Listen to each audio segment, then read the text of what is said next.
Hello, my friends. Welcome to a brand new episode of the Christ and Coffee podcast, uniting Christians one coffee hour conversation at a time. My name is Pastor Haig, and it's such an honor that you are joining today to listen in on the Christ and Coffee podcast. So please grab a cup of coffee and let us learn together how to overcome the evil that is procrastination. Pastor Jim Kermath is back on the program. He's the pastor of Church for the Nations in Burbank. It's a church where I also serve. And he's going to give us tools, tips, dispel some myths in regards to time and how to utilize and prioritize our goals. So please enjoy this program, and thank you for tuning in to a Christ and Coffee podcast.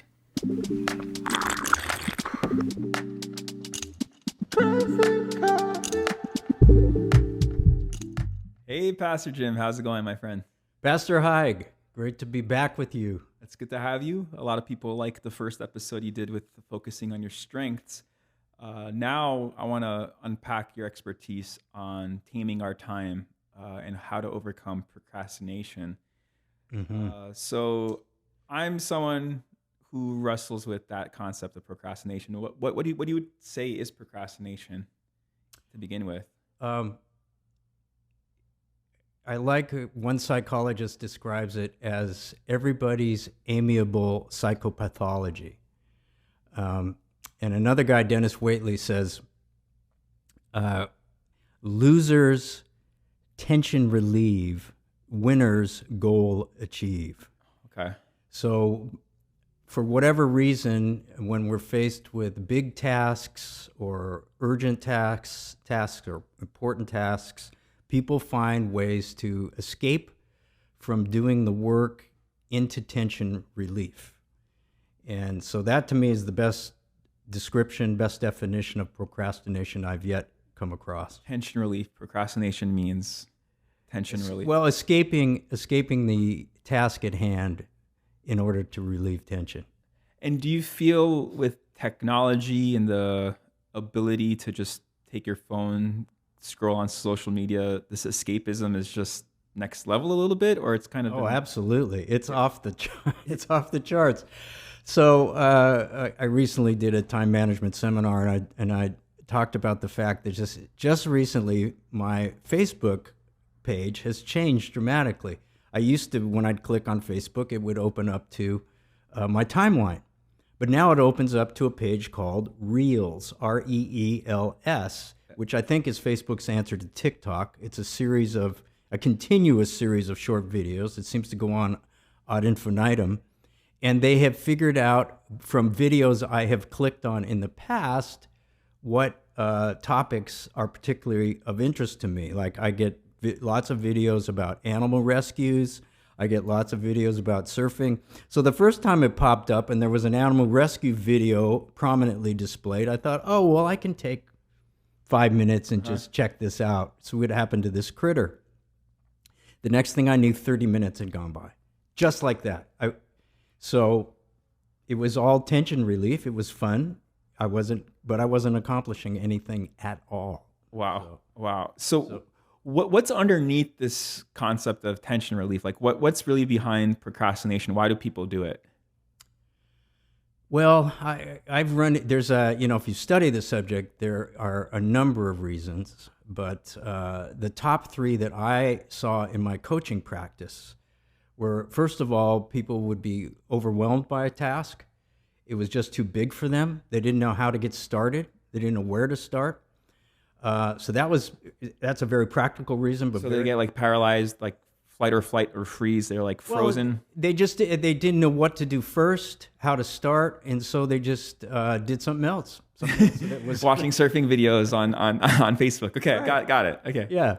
And then the second biggest reason I saw, along with people feeling overwhelmed, was simple impulsivity. That's where the tension relief thing really comes into focus.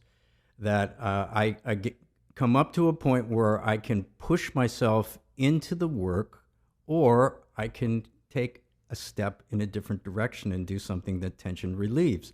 So if I'm not aware of my impulses, I will tend to drift off into whatever. I go play fantasy football. or I just, I check out Facebook posts or whatever it is, whatever I find to be relaxing. So people getting in touch with their impulsivity and not having it control them, turning that around is another strategy we have to talk about. And then the third thing I saw most commonly was perfectionism. That when people are faced with some kind of task that they must do or is simply important to them, Yeah. that they're whatever, if they've had that upbringing where they had helicopter parents, let's say, people were always trying to control them. They either come up with a sense of fear that I'm going to fail at this task, or a sense of resentment that even though this is something they ultimately want to do, they're dealing with an old wound and it's still influencing their behavior. And so it brings up all this angst around simply doing something that's important. Right. So to relieve the angst, they go off impulsively into some kind of tension relief.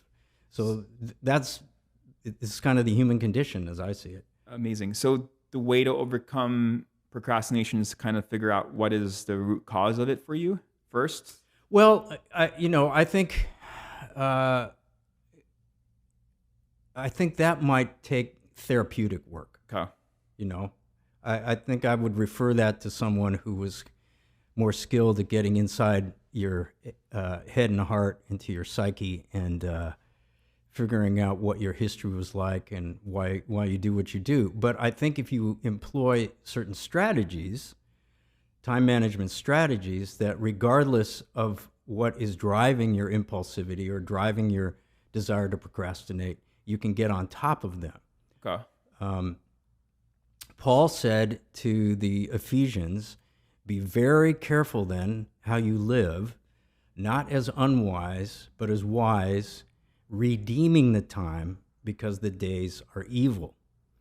So in the Greek term there, agorazo, means literally to take back or to buy out from under. So we think of Jesus redeeming the human race and the incredible price he had to pay in order to do that. So redemption carries with it the idea of redeeming the time means we're going to have to do some kind of work, put in some kind of effort, conscious effort, to take it back from what Paul calls its evil tendencies.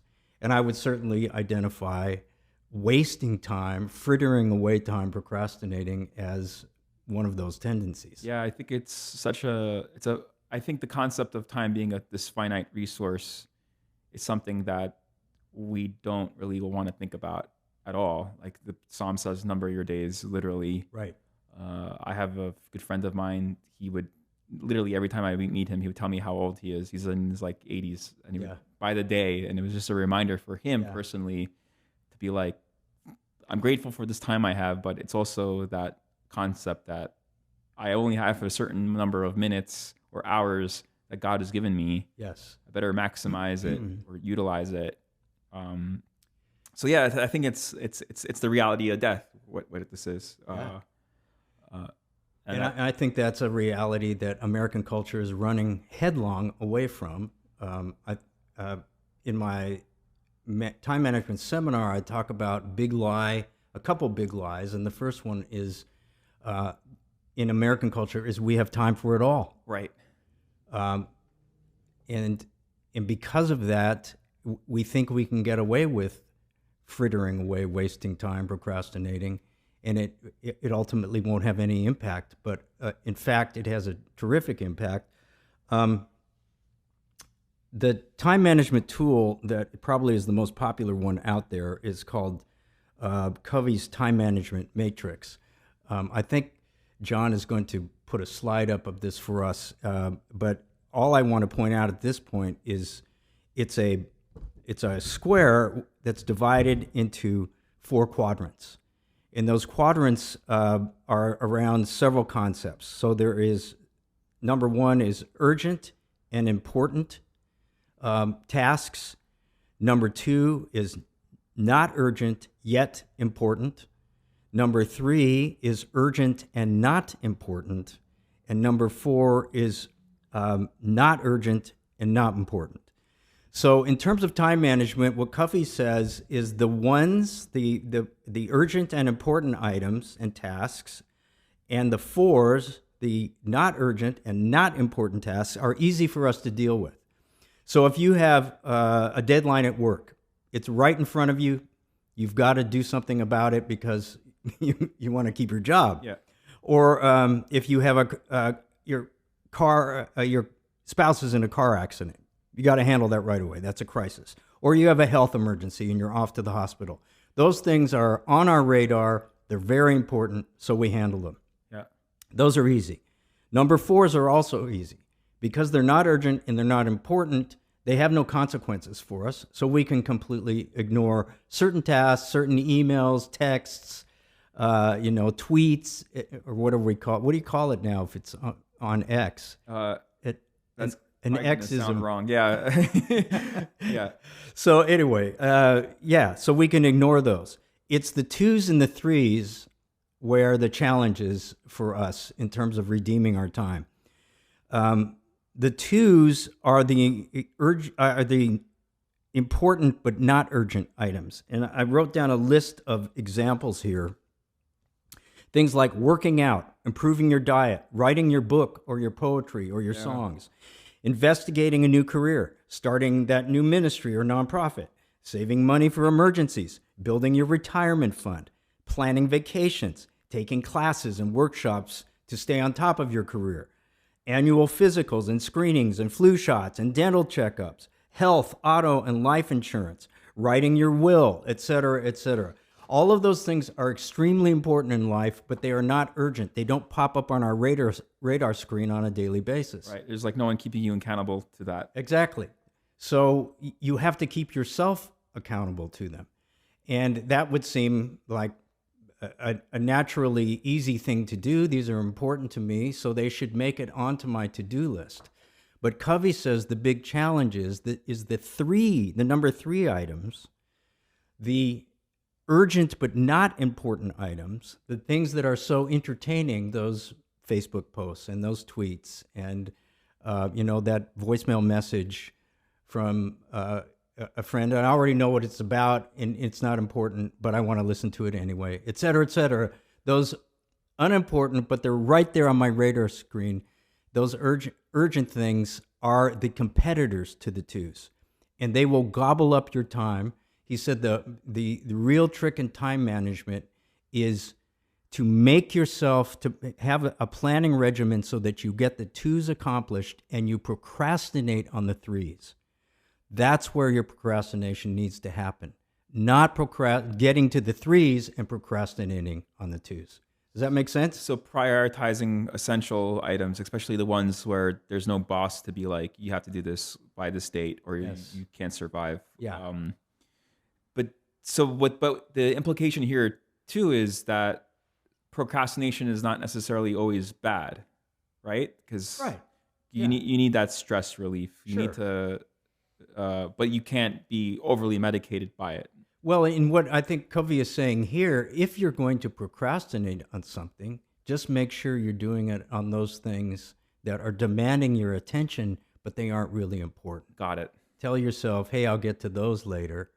And then I would recommend that you have some kind of planning regimen. So how do we plan our way into to making sure those threes don't hijack all our time, our limited resource? Yeah. So what are some tools that you coach people in to make sure we're prioritizing the right things? So this idea that we have time for it all, I like what, where is his? Brian Tracy. Brian Tracy is a real time management guru. He says the average person is working at 110 to 130% capacity, yet tasks continue to pile up. And another study says the average executive has 300 to 400 hours of backlogged reading and projects, both at the office and at home. That is 7 to 10 weeks of work. And Tracy says the reality is you will never get caught up. The only thing you can hope for is to be on top of your most important projects. So Don Cruikshank, who was the former chairman of the London Stock Exchange, he says that he focuses on just 4 or 5 things each day and lets all the others go. He said this is a discipline that is very hard for professionally trained and or educated people. And why is that the case? Because in academic and corporate America, we still believe we have time for it all. Right. So my first strategy is when you do your daily planning, start with just 4 to 5 important tasks per day, quadrant 1 and 2 items. Got it. And procrastinate on the 3s and 4s. But just make sure you at least knock out the 3 to 4 major items a day. Get to those and make sure, because otherwise the tendency will be to just let the really important things go. Right. Okay, so that's one tactic to prioritize the goals. Anything about goal setting in general? Because I think sure. Some people are more goal oriented. I love writing goals down and then scratching them off on paper. Right. But I feel like could be more efficient ways for goal setting, because sometimes the big goal could be that thing that paralyzes us, that overwhelming project, and we don't break it down properly. And then we see the end goal, but not the baby steps to get to that end goal. And that I feel like that's something it's part of the first thing you mentioned why people procrastinate is because their goal is like end world hunger, but they don't have a proper goal step to get there. Yeah. So I wrote down a little, one of the strategies I use, particularly with my more creative folks, is a mind map. Okay. And mind map is called a mind map because it imitates the neuron structure in the brain. Yeah. But anyway, let's take a big goal. Like this year, I want to buy a house. I've had clients come in and talk about that and be completely paralyzed because they didn't know where to start. So with one guy in particular who was a professional guitar player, because he was a creative, I said, rather than doing some kind of set of lists, which many of my more right-brained clients did not relate to well at all, we did a mind map. So we buy a house in the middle. Okay. And then we kind of zip out from there and brainstorm about what's it going to take for this to happen. One of the things is he's going to have to save up a down payment. So that was one of the, we're breaking it down, but that's still a pretty big goal. Then he was going to find a realtor he could trust. He hadn't yet selected a neighborhood. Didn't know if we wanted to live downtown, move to Portland, et cetera, et cetera. So we identified these bigger chunks of buying a house, and then we went back and took each one of these offshoots and stuck that in the middle and brainstormed about what it would take to save a down payment.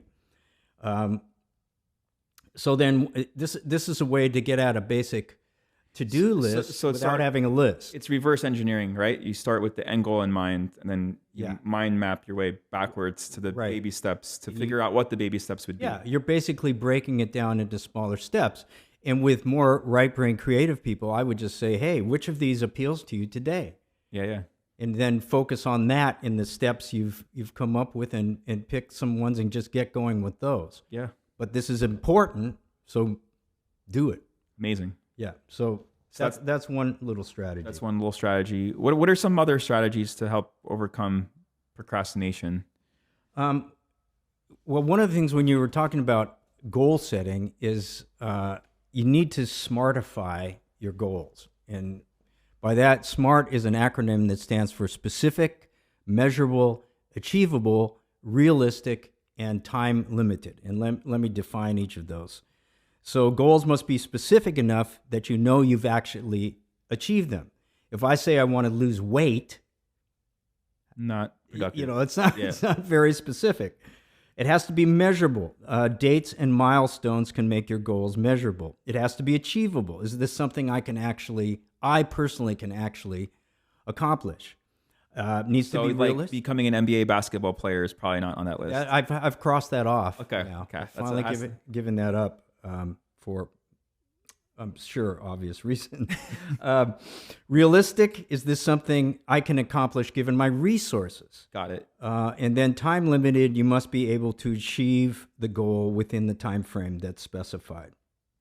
So So rather than, the top two goals for almost everybody coming into a coaching is I want to lose weight and I want to get in shape. But those are not at all smartified goals. So with something like weight, I would say I want to lose 12 pounds in the next 90 days at the rate of 1 pound a week. Very specific. I have a scale at home, so it's very measurable. It's achievable because I know I've done it in the past, thanks to Nutrisystem. It's realistic because my wife is going to jump on board and do it with me, and that will increase the capacity to get it done. Yeah. And it's time limited because I've noted 90 days. Great. So the time, going back to the time piece of it, what are good ways to establish time limits? Because I feel like that's the difficulty with that quadrant 2 is there's no set timetable for them. Yes. So what are ways to get those quadrant 2 urgent tasks on a timetable? So big lie number 2 in American culture is tomorrow is a real place. Yeah. I can get it done tomorrow. Right. Tomorrowland does not exist. Yeah, right. Or procrastinators unite tomorrow is not a good idea. Yeah. Yeah. So I had this epiphany one time. I was living before I was married. I was living with 4 other guys in a big house in Mar Vista, which is just adjacent to Santa Monica. And there it was. I was working as a pastor, and I had Mondays off, and they were all at work, and so I had the house to myself. And I had my cup of coffee, and I was headed to the dining room table to have some devotional time. And we had decided some months before that we were not hip enough, current enough, erudite enough. So we ordered the LA Times, and we read it faithfully for about 2 weeks, and then everyone went back to their old habits. And so the kitchen door locked open into the dining room, and it created this little cubby space between the wall and the door. So we just started tossing the papers back there. Of course, we were going to get to them and read them. But tomorrow, tomorrow, exactly. The new one came tomorrow. Yeah. Right. So I'm walking into the dining room to have my prayer time. I bump the door with my elbow, and it swings shut. And there's this huge 5-foot-high stack of newspapers. And I said out loud, "Oh my God, where did all those newspapers come from?" Now, I didn't intend that as a prayer, right. But as clearly as anything I've ever heard audibly, I heard God speak to me and say, "Jim, they got there one day at a time." Yeah. And I was stopped in my tracks. I had to sit down and just ruminate on that. What does that imply? Life is like that stack of newspapers. It comes at us one day at a time. The old editions are gone. Yeah. We can't influence them all. They're set. There's nothing we can do about it. There's no new editions on the pile. All we have is today. So, and of course, Jesus confirms that. He says, "Don't worry about tomorrow. Tomorrow has enough worries about for itself. Focus on today." Let me get the exact quote.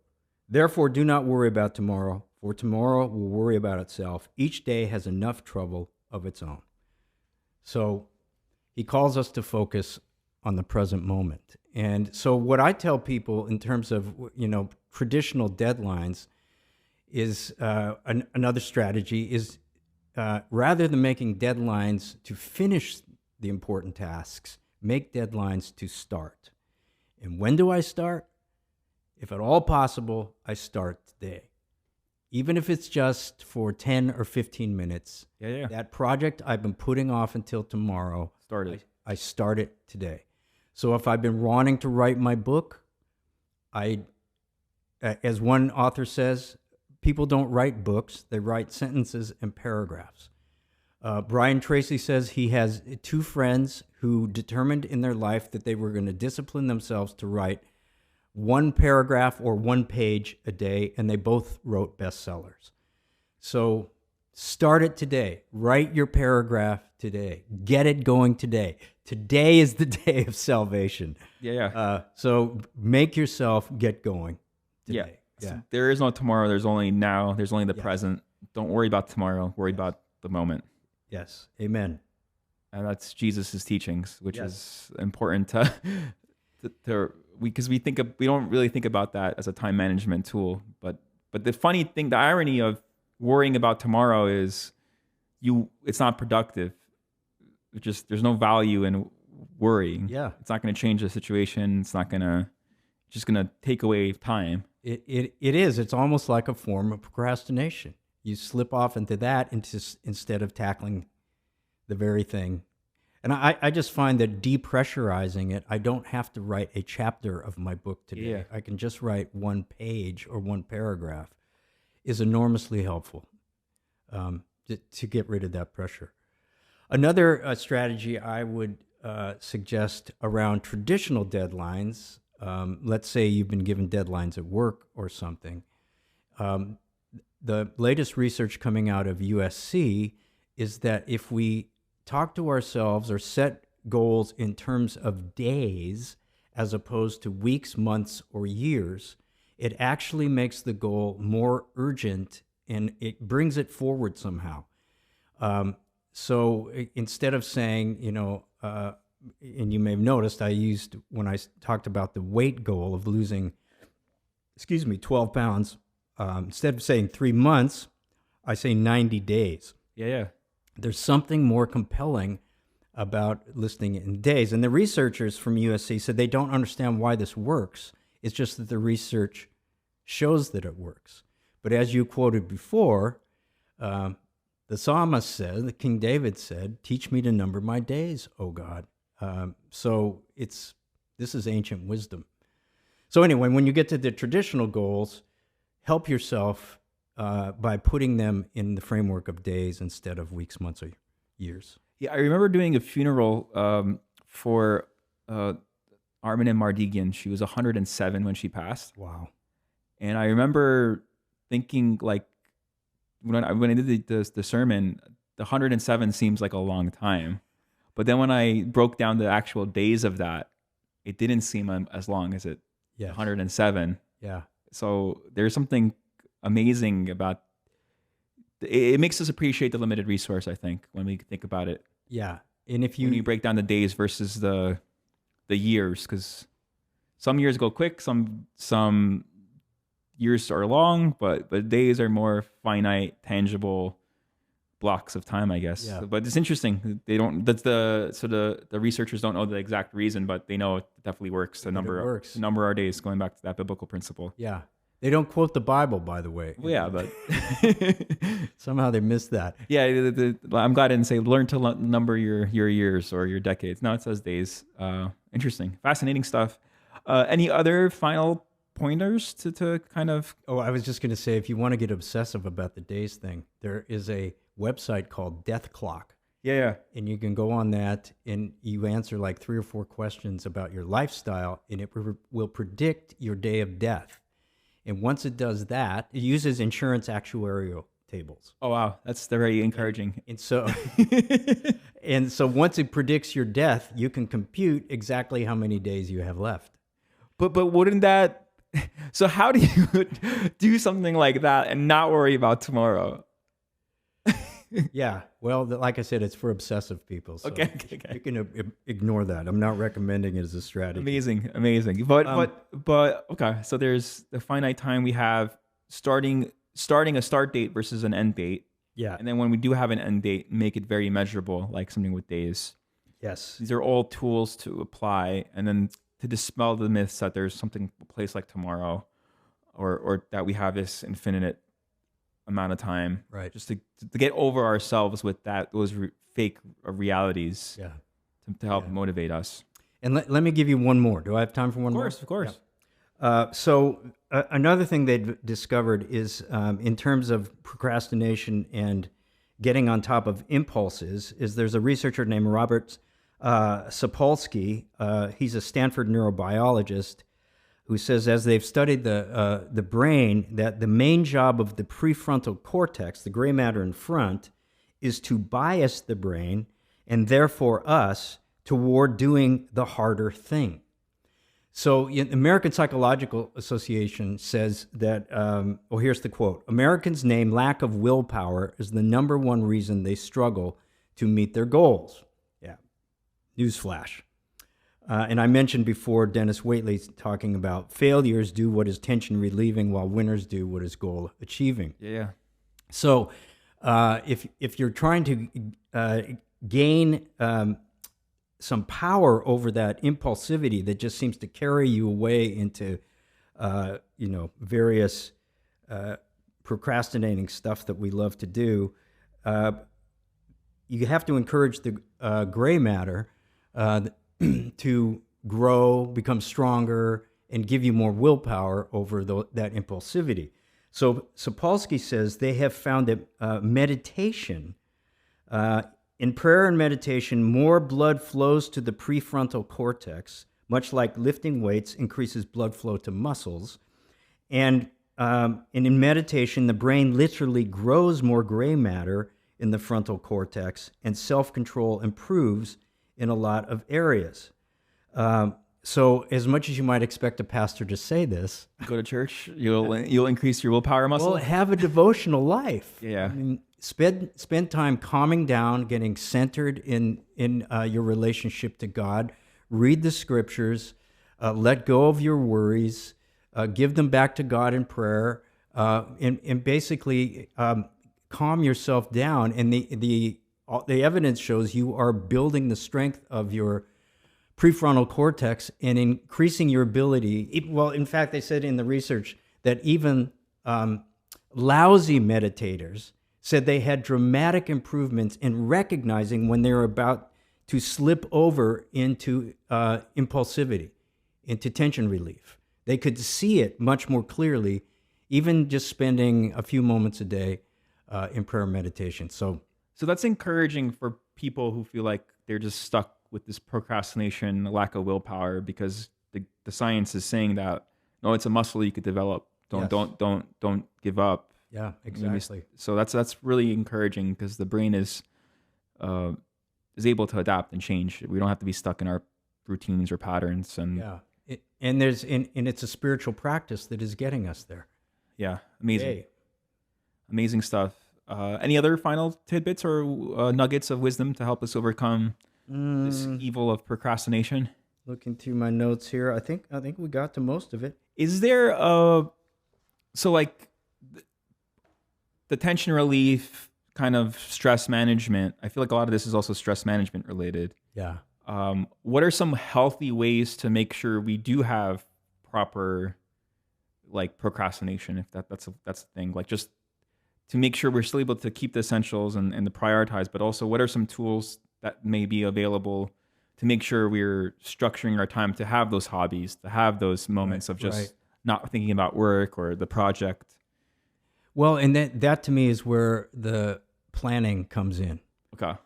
Because the urgent things will, crowd out the twos. So I know that particularly at my age, I've got to keep moving, exercising, but I don't do well at the gym. The gym is boring to me. Yeah. I don't like competing with people for machines.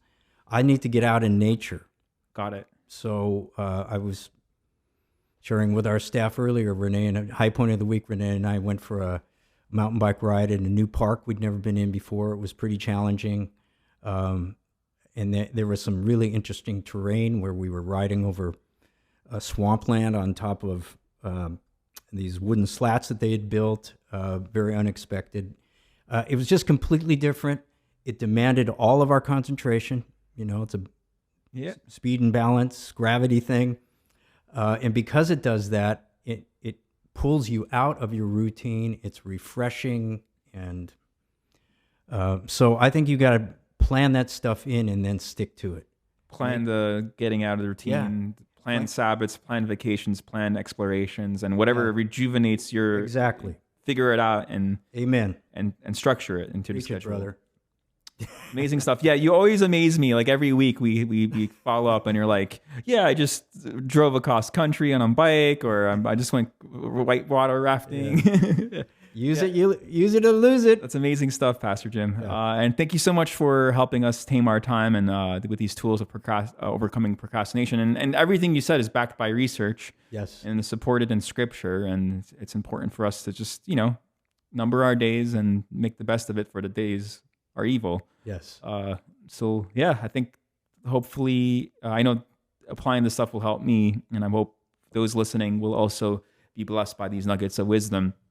So thank you all for tuning in to the end of the Christ and Coffee episode, uniting the church one coffee hour conversation at a time. Please like, comment, subscribe, and thank you so much for taking the time to enjoy this podcast. God bless you and have a blessed week. Take care.